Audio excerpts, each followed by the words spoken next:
ഈ തിരിമറി എങ്ങനെ സംഭവിച്ചു? അതെനിക്ക് ഒട്ടും മനസ്സിലാവുന്നില്ല.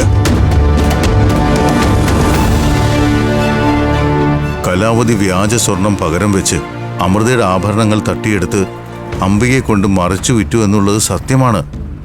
അതുമാത്രമല്ല, അംബികയെ കേസിൽ പെടുത്താൻ വേണ്ട ക്രിമിനൽ ആക്ടിവിറ്റികൾ കലാവതി ചെയ്യുന്നത് ഞാൻ കണ്ടതാ.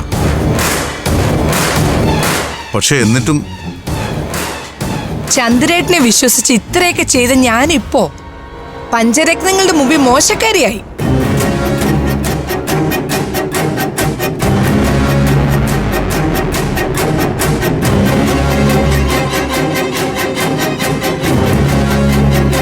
കലാവതി ഒരു മോഷ്ടാവാണെന്നുള്ള കാര്യം ഞാൻ വിശ്വസിക്കുന്നില്ല.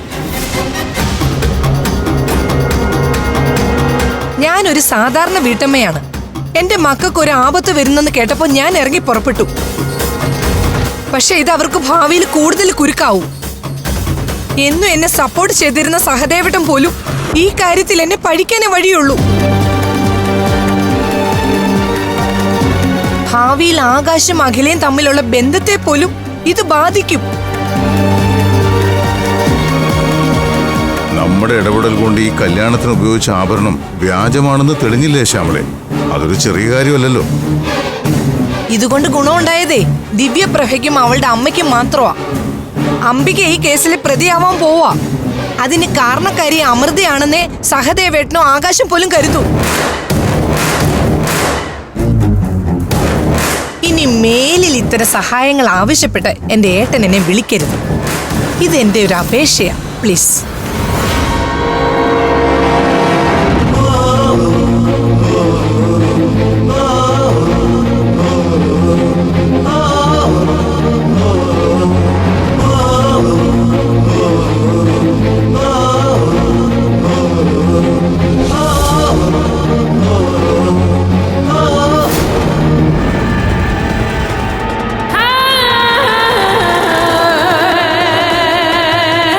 ചന്ദ്ര, എന്തിനാ മുഖത്തി സങ്കടം? ചന്ദ്രൻ അഭിമാനിക്കല്ലേ വേണ്ടത്?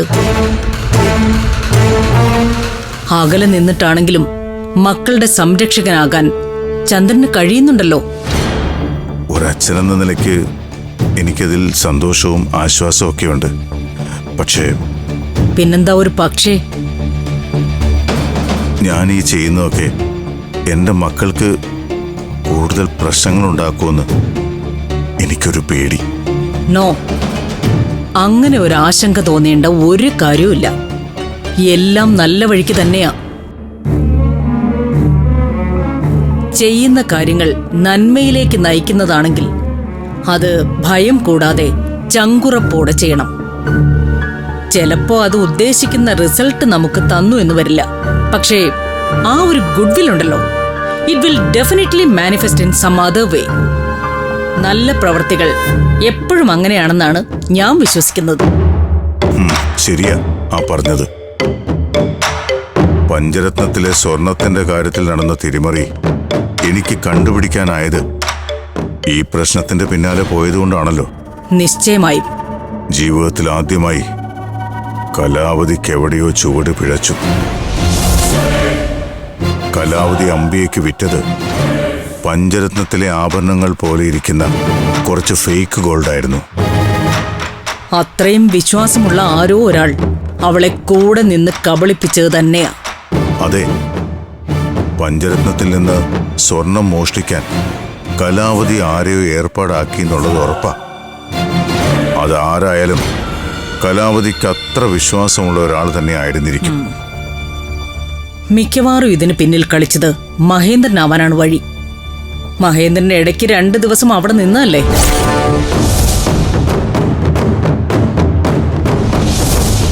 കലാവതി ആ സമയം മുതലെടുത്ത് ഫേക്ക് ഓർണമെന്റ്സ് അവന്റെ കയ്യിൽ കൊടുത്തു കാണും. പക്ഷേ ഒറിജിനൽ ആണെന്ന് വിശ്വസിപ്പിച്ച് തിരികെ കലാവതിക്ക് അത് തന്നെ കൊടുത്തു കാണും അവൻ. പക്ഷേ മഹേന്ദ്രൻ അവന്റെ ചേച്ചി അങ്ങനെ ചതിക്കുമെന്ന് എനിക്ക് തോന്നുന്നില്ല.